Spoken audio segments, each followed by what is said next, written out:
এই মুহূর্তে রাজ্যের স্কুল শিক্ষা প্রতিষ্ঠানগুলি নিয়ে বড় ঘোষণা, আবারও গরমের ছুটি বাড়লো। 3 জুন পর্যন্ত গ্রীষ্মের ছুটি থাকার কথা। 4 জুন রাজ্যের স্কুল শিক্ষা প্রতিষ্ঠানগুলি খুলবে। তবে গতকাল রাজ্যের শিক্ষা দপ্তরের তরফে একটি বিজ্ঞপ্তি জারি করা হয়, যেখানে পরিষ্কার বলা হয় 4 জুন স্কুল খুলবে ঠিকই, কিন্তু ছাত্রছাত্রীদের স্কুলে আসতে হবে না। অর্থাৎ পঠন পাঠন যে প্রক্রিয়া সেটা সম্পূর্ণরূপে শুরু হচ্ছে না 4 জুন থেকে। পুনরায় যে রেগুলার ক্লাস সেটা কবে থেকে শুরু হচ্ছে, কতদিন ছুটি বাড়লো এবং যে পঠন পাঠন প্রক্রিয়া সেটা কবে থেকে শুরু হচ্ছে, এ নিয়ে কি আপডেট রয়েছে ডিটেলস জানাবো আজকে এই ভিডিওর মাধ্যমে। ভিডিওটি প্রথম থেকে শুরু করে শেষ পর্যন্ত দেখুন। আপনি যদি আমাদের চ্যানেলে নতুন দর্শক হয়ে থাকেন, চ্যানেলটিকে সাবস্ক্রাইব করে ভিডিওটিতে লাইক প্রদান করে দেবেন। সরাসরি অন স্ক্রিনে লেখা রয়েছে ভোটের পরে স্কুলগুলিতে পঠন পাঠন শুরু হবে কবে। 27 মে স্কুল শিক্ষা দপ্তরের তরফে এই মর্মে একটি বিজ্ঞপ্তি প্রকাশিত করা হয়। ওই বিজ্ঞপ্তিতে বলা হয়েছে 4 জুন ভোটের ফলাফল ঘোষণা হওয়ার পর বিভিন্ন সরকারি স্কুলে কেন্দ্রীয় বাহিনী উপস্থিত থাকবে। তাই বিদ্যালয় চত্বরকে পঠন পাঠনের প্রযুক্তি করে তুলতে গরমের ছুটি শেষ হবে 9 জুন, অর্থাৎ 10 জুন থেকে স্কুল যেতে হবে ছাত্রছাত্রীদের।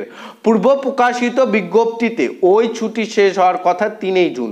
এ বিষয়ে শিক্ষানুরাগী ঐক্য মঞ্চের সাধারণ সম্পাদক কিঙ্কর অধিকারী বলেন, ভোটের ফলাফল ঘোষণার পরের দিন থেকে শিক্ষার্থীদের জন্য বিদ্যালয়ে পঠন পাঠন চালু করা উচিত, কারণ 3 জুন থেকে স্কুলগুলিতে শিক্ষক শিক্ষিকাদের হাজিরা দিতে বলা হয়েছে।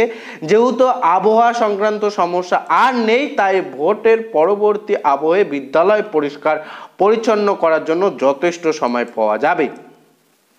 পরবর্তীতে বলা রয়েছে, প্রসঙ্গত মধ্যশিক্ষা পর্ষদের সূচি অনুযায়ী 9 মে থেকে 20 মে পর্যন্ত গরমের ছুটি থাকে। চলতি বছর তীব্র তাপপ্রবাহের কারণে 22 এপ্রিল থেকে 3 জুন পর্যন্ত ছুটি ঘোষণা করা হয়েছিল। তবে ভোট গ্রহণের কারণে স্কুল চত্বরে কেন্দ্রীয় বাহিনী উপস্থিত থাকবে, তাই স্কুলগুলিকে পঠন পাঠনের উপযুক্ত করে তুলতে আরও 7 দিন ছুটি ঘোষণা করা হয়েছে। অর্থাৎ 3 জুন থেকে সমস্ত শিক্ষক শিক্ষিকাদের নিয়মিত হাজিরা দিতে হবে।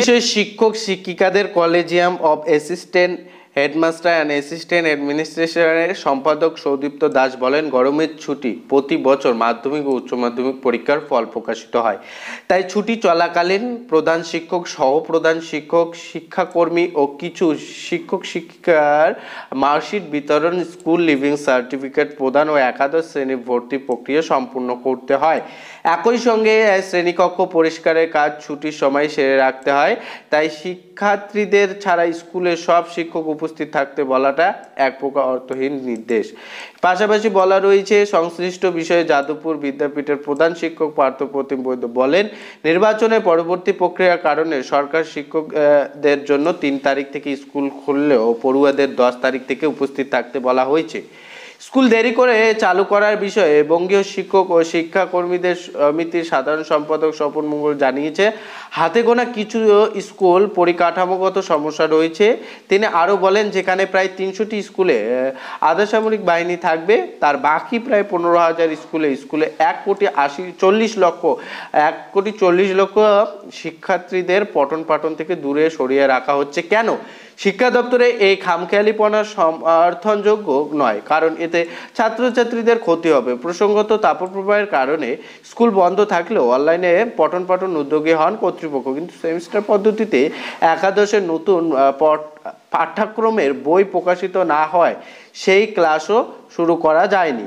এবার নির্ধারিত সময়ের পর স্কুলগুলি চালু হওয়ার পর কিভাবে পাঠ্যক্রম সম্পূর্ণ হবে এবং কিভাবে সময়ের মধ্যে পরীক্ষা নেওয়া সম্ভব তা নিয়ে প্রশ্ন থেকেই যাচ্ছে।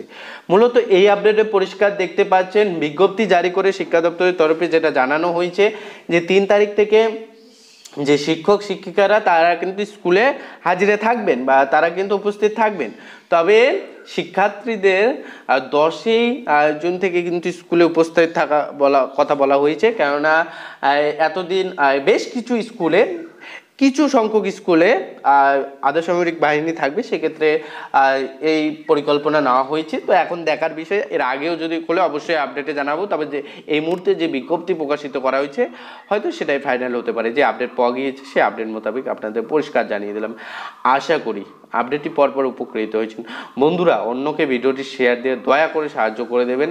আর আপনি যদি আমাদের চ্যানেলে নতুন হয়ে থাকেন তাহলে অবশ্যই চ্যানেলটিকে সাবস্ক্রাইব করে আমাদের সঙ্গে জুড়ে থাকবেন। ভালো থাকবেন, সুস্থ থাকবেন। দেখা হচ্ছে খুব শীঘ্রই আরও একটি নতুন ভিডিওর সঙ্গে।